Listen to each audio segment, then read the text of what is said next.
Hi, this is Kamera again. My first few minutes with God, day number 15, Job chapter 40 through 42. So these are the last three chapters in Job, but get this, God is still on Job.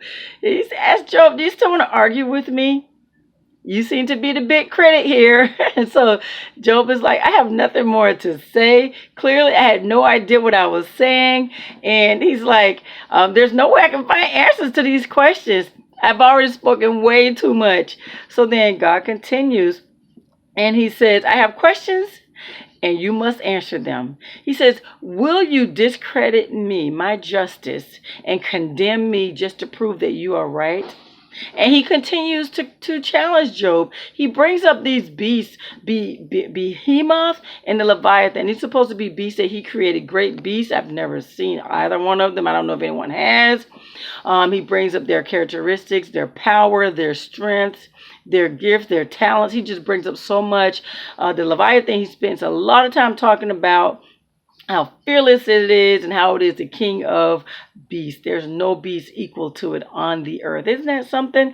And so Job basically says, I know you could do anything and no one can stop you. He says, I was talking about things that I had no knowledge of. He said, I had only heard about you and now I see you for myself. And he says, I take back everything that I said. And he repented. He humbly repented to God. But get this, God confronts the friends. He says, Eliphaz, I'm upset with you. I'm upset with Zophar. And I'm upset with Bildad. He says, they had not spoken accurately of God. And he told them to each take 7 bulls, 7 rams, go to Job, offer these burnt offerings for yourselves. My servant Job will pray for you, and I will accept his prayer on your behalf. And he says, I will not treat you as you deserve. You have not spoken accurately about me as Job has. Job said a lot of stuff. A lot of stuff. Isn't that something? He says, but then this is the thing. They did. They went ahead and did their offering. They went ahead and Job prayed for them and God accepted Job's prayer. But get this.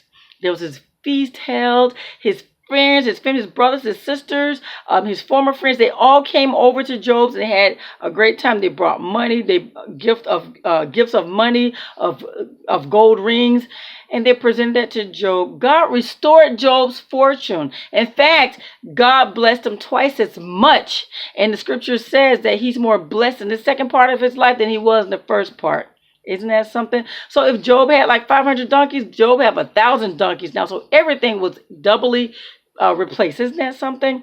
And not only that, God blessed him with 10 more children. Says the girls were just as beautiful and lovely. Isn't that something?